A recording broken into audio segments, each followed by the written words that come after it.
नमस्कार, मैं दुर्गा प्रसाद। मैं बिल्कुल ठीक ठाक हूँ और उम्मीद करता हूँ आप भी ठीक ठाक होंगे। आज की कहानी है उत्तर प्रदेश के उन्नाव जिले की। उन्नाव जिले का एक थाना पड़ता है जिसका नाम है औरास, और इसी थाना के अंतर्गत एक गांव आता है जिसका नाम है गागन बछौडी गांव। इसी गांव में एक उमेश कनवजिया नाम का व्यक्ति युवक अपने परिवार के साथ में रहता था। पिता का नाम सूबेदार कनवजिया, जो दुबई में रहकर मजदूरी करते थे।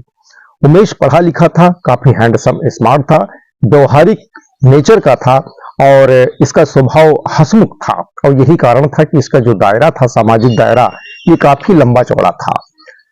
उन्नाव सहित जो लखनऊ, कानपुर, यहाँ तक कि बाराबंकी तक इसका सामाजिक दायरा था। यहाँ तक लोग इसके दोस्त थे, यार थे और सभी को ये मेंटेन भी करता रहता था।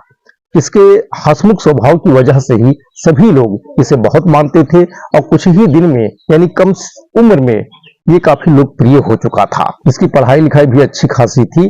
पिता सूबेदार कनौजिया ये दुबई में रहते थे, घर पर नहीं रहते थे। यही कारण था कि ये अपने मौसी के घर पर रहकर पढ़ाई लिखाई किया था, जो लखनऊ में एक थाना पड़ता है ठाकुरगंज, और ठाकुरगंज थाना के अंतर्गत एक कॉलोनी है जिसका नाम है एकता नगर। यहीं पर जो है उमेश की मौसी रहती थी। उन्हीं के साथ में, उन्हीं के घर पर रहकर पढ़ाई लिखाई इसने किया था। उमेश राजनीतिक क्षेत्र में जाना चाहता था और यही कारण था कि कई सारी पार्टी के नेताओं के साथ में इसकी अच्छी पकड़ थी और सभी नेता इसको मानते थे, क्योंकि सभी नेताओं को उम्मीद थी कि जो उमेश है ये लोकप्रिय, अपने समाज में लोकप्रिय जो है व्यक्ति है, और इसको अगर साथ में जोड़ लेते हैं तो आगे चुनाव के समय इसकी वजह से जो कनौजिया बिरादरी है उनका वोट मिलने में आसानी हो सकती है। तो यही कारण था, सभी लोग इसको मानते थे, जानते थे। 2013 में पंचायत चुनाव चल रहा था, तो उन्नाव जिले का ही एक थाना पड़ता है जिसका नाम है हसनगंज, और हसनगंज थाना के अंतर्गत एक गांव है जिसका नाम है शाहपुर टोंडा। तो यहीं पर एक परिवार रहता था प्रकाश कनौजिया का, पत्नी का नाम महेश्वरी कनौजिया। तो महेश्वरी कनौजिया उस वक्त 2013 में क्षेत्र पंचायत का चुनाव लड़ रही थी, यानी कैंडिडेट थी, लेकिन इनका पूरा काम जो प्रकाश कनौजिया थे पति, वो संभालते थे। अब उस वक्त सभी को वोट की आवश्यकता थी, तो महेश्वरी देवी को भी वोट की आवश्यकता थी। और जो प्रकाश कनौजिया थे पति इनके, ये उमेश कनौजिया को जानते थे। इनको पता था कि अगर उमेश को अपने साथ मिला लिया जाए तो अपने समाज का जो वोट है ये मिलने में काफी आसानी हो जाएगी। तो उमेश कनौजिया को प्रकाश कनौजिया ने बुला लिया था अपने पास और काफी मान सम्मान दिया था और अपने साथ जोड़ लिया था और चुनाव में मदद मांगा था। जो महेश्वरी देवी थी वो भी उमेश को काफी मानती थी। प्रकाश कनौजिया भी उमेश को जो है काफी मानता था। एक दूसरे के साथ काफी विश्वसनीय संबंध बन गया था। दोनों की बिरादरी भी एक थी, इसलिए कोई दिक्कत परेशानी नहीं थी। घर पे कभी कभार रुक भी जाता था। घर पे खाना, चाय पानी, सारी व्यवस्था उमेश के लिए जो है यही प्रकाश कनौजिया के घर पर जो है होती थी चुनाव के दरमियान। तो प्रकाश कनौजिया की एक बेटी थी जिसका नाम था आशा, उम्र करीब 24 साल, और ये विवाहित थी। दिखने में बेहद खूबसूरत और भरे हुए बॉडी की थी। इसकी शादी हुई थी लखनऊ के मलिहाबाद थाना के अंतर्गत एक गांव आता है जिसका नाम है सिंधवा। सिंधवा गांव के राजू नाम के व्यक्ति के साथ में शादी हुई थी। राजू दुबई में रहकर लॉन्ड्री का काम करता था और पति घर पर न होने की वजह से जो आशा थी ये कम समय अपने ससुराल में और ज्यादातर समय अपने मायके में रहती थी। उस वक्त चुनाव चल रहा था तो आशा भी लोगों के साथ मिलकर जो है अपनी मां का सपोर्ट कर रही थी और वोट मांगने के लिए वो भी समाज में लोगों के साथ में निकलती थी। तो जो उमेश था, उमेश भी साथ में जाता था। उमेश भी दिखने में काफी हैंडसम, स्मार्ट था, पढ़ा लिखा था। अब आशा भी काफी दिखने में अट्रैक्टिव थी और बिल्कुल युवा थी, यंग थी, बेहद खूबसूरत थी। जो उमेश होता है ये जब आशा को देखता है तो पहली ही नजर में इसे प्रेम हो जाता है, लेकिन कुछ बोल नहीं पाता है क्योंकि कैंडिडेट की वो लड़की थी, यानी प्रकाश कनौजिया और महेश्वरी कनौजिया की वो बेटी थी। अब साथ में प्रचार करने जाते थे तो जाते आते दोनों के बीच में बातचीत होती ही रहती थी। माँ और पिता दोनों उमेश को काफी मानते थे, तो इसी वजह से आशा भी उस पर काफी विश्वास करती थी। वह भी उमेश के काफी करीब आ चुकी थी चुनाव प्रचार के दरमियान। अब धीरे धीरे दोनों को एक दूसरे से अट्रैक्शन होने लगता है, धीरे धीरे दोनों एक दूसरे के करीब आने लगते हैं, दोनों एक दूसरे का मोबाइल नंबर भी अपने साथ में शेयर कर लेते हैं। अब उमेश जब घर पर होता है इनकी प्रकाश कनुजा की, तो आशा के साथ में बातचीत होती है, परिवार के साथ में बातचीत होती है। जब आशा के साथ प्रचार करने जाता है तो वहां भी बातचीत होती है, लेकिन जब वो घर चला जाता है तो घर से फोन पर भी आशा के साथ में बातचीत होती है। अब इसी मेल मुलाकात और फोन पे बातचीत करते करते दोनों को जो है एक दूसरे से प्रेम हो जाता है। अब दोनों को एक दूसरे के साथ में एकांत में मिलने की इच्छा जागृत हो जाती है, और जैसे कहा गया है, जहां चाह है वहां राह है। जब दोनों की इच्छा होती है तो एक दिन समय मिल जाता है और दोनों एकांत में जाकर मुलाकात करते हैं, और वहीं पर जो संबंध होता है वो संबंध स्थापित हो जाता है, और उसी दिन से इन दोनों के बीच में जो है निरंतर ये संबंध आगे बढ़ने लगता है। जैसे जैसे समय आगे बढ़ता जाता है वैसे वैसे आशा और उमेश के बीच का जो प्रेम होता है ये परवान चढ़ता जाता है। अब दोनों एक दूसरे के इतने करीब आ चुके थे कि दो जिस्म एक जान बन चुके थे। जो उमेश था ये जब तक आशा को देख नहीं लेता था, इसकी मुस्कुराहट को देख नहीं लेता था, तब तक इसको चैन नहीं आती थी। अब उमेश प्रतिदिन आशा के घर पर जाने लगा, वहां जाता था, पारिवारिक संबंध तो हो ही गया था, वहां जाता था, वहीं पे खाना पीना, पूरा दिन वहीं पे रहना, आशा के साथ मिलना, परिवार के साथ मिलना, शाम को चले आना, ऐसा ही निरंतर चलता रहता था। जिस दिन घर पर नहीं जा पाता था, आशा से मुलाकात नहीं होती थी, फोन पर बातचीत हो जाती थी, उसके बाद में ही उसको चैन आता था। अब इन दोनों के संबंध को काफी समय बीत चुका था। अब जो आशा थी, आशा को भी उमेश की जो बैक जानकारियां होती हैं वो हो चुकी थी, और जो उमेश था इसे भी आशा के बारे में पूरा जो बैकग्राउंड था, ससुराल से लेकर मायके तक पूरी जानकारी हो चुकी थी। और इसमें यह पता चला उमेश को कि आशा के संबंध सिर्फ उसके ही साथ नहीं बल्कि और 3-4 लोगों के साथ में है उसी गांव में। उसी गांव में एक व्यक्ति था जिसका नाम था राम नरेश, दूसरे का नाम शकील और तीसरे का नाम छोटे उर्फ पुत्र। इन 3 के साथ में आशा के और भी संबंध थे, इनके साथ भी प्रेम संबंध थे, इनके साथ भी रिलेशन थे। ये जानकारी जब उमेश को होती है तो उमेश इस पे आपत्ति जताता है और आशा से कहता है कि आशा, इन लोगों से जो संबंध है तुम्हारे, वो संबंध पूरी तरीके से तोड़ दो, ये गलत बात है। सिर्फ तुम संबंध मेरे ही साथ रखो, क्योंकि मैं ही तुम्हें सबसे ज्यादा और सच्चा प्यार करता हूं। आशा इस पे जो है भड़क जाती है और कहती है कि उमेश, मैं तुम्हारी जागीर नहीं हूं, मैं अपनी शर्तों पे अपनी जिंदगी जीना चाहती हूँ। मैं एक के साथ संबंध रखूं या 10 के साथ संबंध रखूं, इससे आपको कोई लेना देना नहीं है। आप अपनी जरूरतें पूरी करने पे ध्यान दो बस।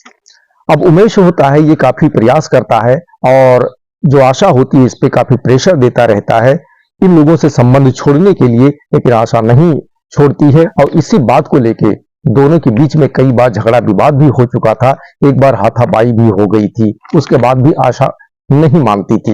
जो आशा का पति था राजू, ये दुबई में रहता था, लेकिन उमेश के बारे में जानकारी उसे भी हो गई थी, तो इसीलिए जो राजू था वो भी समय समय पे कभी कभार उमेश को फोन करके हाल खबर लेता रहता था। अब जो उमेश होता है, जब आशा नहीं मानती है तो इसके अंदर उसके प्रति गलत फीलिंग आ जाती है, और वो ठान लेता है कि अब तुम्हें मैं सबक सिखाऊंगा। और उसके बाद एक दिन राजू का फोन उमेश के पास में आता है, और उमेश राजू को जो है आशा की सारी बात बता देता है। और फिर उसी दिन से राजू और आशा जो पति पत्नी थी, इनके बीच में जो है विवाद शुरू हो जाता है। जो राजू होता है, इसको जब पता चलता है कि उसकी पत्नी के कई सारे लोगों के साथ अवैध संबंध हैं, तो कोई भी पति हो उसको खराब लगेगा, राजू को भी खराब लगा। तो वो दुबई में था, तो फोन पे ही दोनों पति पत्नी के बीच में विवाद हो जाता है।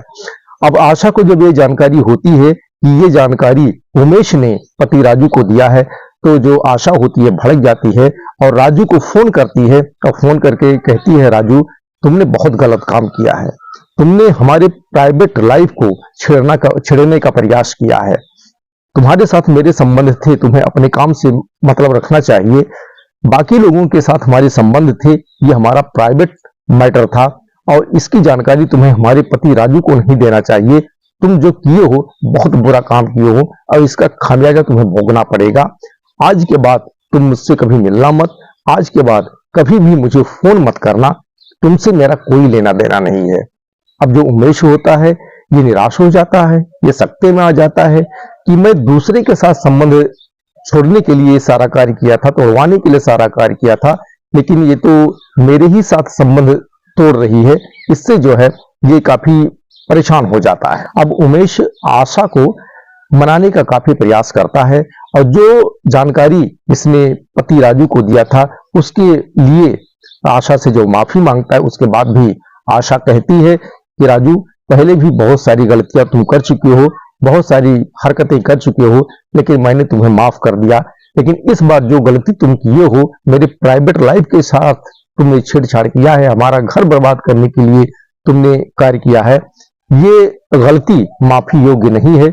जीवन में मैं तुम्हें कभी माफ नहीं कर सकती हूँ। अब उमेश को लगता है कि अभी फोन पे बातचीत हो रही है, अगर मैं घर पे जाके आशा से मुलाकात करता हूँ, मिलता हूँ, तो उम्मीद है कि आशा माफ कर देगी। ये विश्वास उमेश को रहता है और उसके बाद में आशा से कहता है कि आशा, फोन पे तुम नहीं मान रही, कोई बात नहीं है, मैं 13 नवंबर को, यानी 13 नवंबर 2013 13 नवंबर को आके मैं तुम्हारे घर पर तुमसे मिलूंगा। आशा कहती है कि उमेश, तुम गलती से भी मेरे घर पर यहाँ मत आना, मैं तुमसे बिल्कुल ही नहीं मिलना चाहती हूँ, तुमसे नहीं बात करना चाहती हूँ। मेरे घर पे आकर हमसे मिलने की तुम्हें कोई आवश्यकता नहीं है। आज के बाद हमारा तुम्हारा कोई रिलेशन नहीं रहेगा। वो सीधा इनकार कर देती है और उसके बाद उमेश कहता है कि आशा, मैं आऊंगा जरूर, हर हाल में आऊंगा, क्योंकि मैं तुमसे प्यार करता हूं, तुम्हारे बिना मैं रह नहीं पाऊंगा। और उसके बाद में आशा गुस्से में आके फोन कट कर देती है। आशा के अंदर उमेश के प्रति नफरत भर गई थी। वो अब उमेश को देखना भी नहीं चाहती थी और हर हाल में उससे अपना पीछा छुड़ाना चाहती थी, लेकिन उमेश पीछा छोड़ने को तैयार नहीं था, क्योंकि 13 नवंबर को आने के लिए उसने जिद कर दिया था। अब आशा सोचती है कि उमेश से पीछा छुड़ाने के लिए बस अब एक ही तरीका है कि इसको रास्ते से ही हटा दूं। और उसके बाद में जो इसके प्रेमी थे, 3 प्रेमी और जो थे, राम नरेश, शकील और छोटे उर्फ पुत्तन, जो गांव के ही रहने वाले थे, उनसे मुलाकात करती है और जो उमेश होता है उसे रास्ते से हटाने का जो पूरा प्लान होता है, ये प्लान पूरा तैयार कर लेती है और 13 नवंबर का समय जो है दे देती है कि उस दिन पूरी तरह से तैयार रहना, उस दिन उमेश घर पर आने वाला है। अब सब लोग जो प्रेमी होते हैं सब तैयार कंप्लीट हो जाते हैं कि हाँ, उमेश को जो है खत्म करना है। 13 नवंबर को शाम को 7 बजे के आसपास में उमेश अपनी मोटरसाइकिल से आशा के घर पर पहुंचता है। वहां जब पहुंचता है तो आशा इस प्रकार से उमेश को ट्रीट करती है कि जैसे कुछ हुआ ही ना हो। अब उमेश जो होता है काफी खुश होता है, उसे लगता है कि मेरी आने की वजह से आशा मान चुकी है, इसके अंदर जो मेरे प्रति गुस्सा था वो गुस्सा अब समाप्त हो चुका है। आशा भी शाम को ले जाती है अपने घर पे, खाना खिलाती है। खाना खिलाने के बाद अपने ही घर के एक कमरे में उसका बिस्तर लगा देती है। रात को काफी समय बीत चुका था, करीब 10-11 बज चुके थे। गांव में सन्नाटा पसर गया था, घर में भी सब लोग सो गए थे। आशा उसके कमरे में जाती है तो जो उमेश होता है उससे संबंध बनाने की इच्छा जाहिर करता है। तो जो आशा होती है कुछ नानुकुर के बाद में उसकी इच्छा पूरी कर देती है और उसके बाद में उमेश जो होता है कि निश्चिंत होकर सो जाता है। इसे लगता है कि अब आशा के अंदर जो गुस्सा था वो गुस्सा अब समाप्त हो चुका है, लेकिन उसका जो षड्यंत्र था, प्लान था, उसके बारे में उमेश को कोई जानकारी नहीं होती है। और जब आशा देखती है कि उमेश निश्चिंत होकर सो गया है और गांव में सन्नाटा पसर गया है, घर में भी सन्नाटा पसर गया है, तो चुपके से दबे पांव कमरे से बाहर निकलती है और सीधा जो उसके 3 प्रेमी होते हैं वो तैयार अवस्था में होते हैं, उनके पास जाती है और कहती है कि उमेश पूरी तरीके से सो चुका है, चलो तुम लोग अपना काम कंप्लीट करो। और उसके बाद में चारों लोग साथ में आते हैं और जो उमेश होता है इसका गला घोंट देते हैं। गला घोंटने के बाद जो आशा होती है ये उमेश का मोबाइल और कुछ पैसे होते हैं, ये जो है निकालकर उसकी जेब से अपने पास रख लेती है, इस उद्देश्य से कि अगर मोबाइल नहीं रहेगा तो इसकी पहचान जल्दी नहीं हो पाएगी। और उसके बाद में जो बाकी 3 लोग होते हैं, राम नरेश और शकील और पुत्तन, छोटे उर्फ पुत्तन, ये तीनों लोग रात में ही गांव में पूरा सन्नाटा पसरा होता है और उमेश की डेड बॉडी लेकर गांव से बाहर निकलते हैं। एक टेम्पू पे रख के जो है निकलते हैं और ये सीधा लखनऊ जिला का एक थाना है मलिहाबाद, और मलिहाबाद थाना के अंतर्गत एक गांव है जिसका नाम है गढ़ी महदैया गांव। इसी के पास में शारदा नहर है। शारदा नहर के पास में लाके डेड बॉडी फेंकते हैं और डेड बॉडी के पास में ही इसका उमेश का जो है मोटरसाइकिल होती है पैशन प्रो, गाड़ी का नंबर होता है यूपी 32 EY 1778, ये फेंक देते हैं। और गाड़ी को इस प्रकार से फेंकते हैं, डेड बॉडी इस प्रकार से फेंकते हैं ताकि जब लोग डेड बॉडी देखें तो लोगों को लगे कि एक्सीडेंट में इसकी मौत हुई है, इसका कत्ल नहीं हुआ। इस अंदाज में फेंकते हैं। डेड बॉडी फेंकने के बाद ये लोग वहां से फरार हो जाते हैं। अब रात बीत जाती है, सुबह होती है, तो सुबह जो राहगीर होते हैं उनमें से किसी की नजर पड़ जाती है और फिर एक के बाद दूसरा, दूसरे के बाद तीसरा, ऐसा करके कुछ ही देर में दर्जनों की तादाद में लोग इकट्ठा हो जाते हैं। अब इसकी सूचना आग की तरह जो आसपास के गांव होते हैं वहां पे भी पता चल जाती है और फिर जिस घटना स्थल पर डेड बॉडी पड़ी हुई थी वो जिस ग्राम पंचायत में आती थी उस ग्राम पंचायत के प्रधान को सूचना भेजी जाती है। सूचना पाकर ग्राम प्रधान वहां आते हैं और उन्हीं के द्वारा मलिहाबाद थाने की पुलिस को सूचना दी जाती है, घटना की जानकारी दी जाती है और जानकारी मिलते ही मलिहाबाद थाने की पुलिस की एक टीम घटनास्थल पर पहुंचती है, मौके पर मुआयना करते हैं और डेड बॉडी का शिनाख्त करने का प्रयास करते हैं। तो जो लोग वहां पर उपस्थित होते हैं उनसे पूछताछ में पता चलता है, यानी वहां जो लोग होते हैं किसी को उसकी जानकारी नहीं होती है। अब पुलिस जो है पता लगाने का प्रयास करती है कि किस व्यक्ति की डेड बॉडी है, किसने कत्ल किया है, किस वजह से कत्ल किया है। काफी प्रयासों के बाद जब वहां से कोई क्लू नहीं मिलता है तो पुलिस को जो है वहां जो मोटरसाइकिल पड़ी होती है उसका नंबर जो होता है, नंबर की डिटेल से पुलिस को पता चलता है कि ये डेड बॉडी उमेश कनवजिया की है। और उसके बाद पुलिस घटनास्थल पर जो कागजी कार्रवाई होती है करने के बाद डेड बॉडी को पोस्टमार्टम के लिए भेज देते हैं। और उसके बाद में जो उमेश के परिवार के लोग होते हैं उन्नाव में, वहां सूचना पुलिस देती है। सूचना पाकर जो परिवार के लोग होते हैं वो चीखते चिल्लाते घटनास्थल पर पहुंचते हैं और यहाँ पर मलिहाबाद थाने को जो है एक तहरीर देते हैं।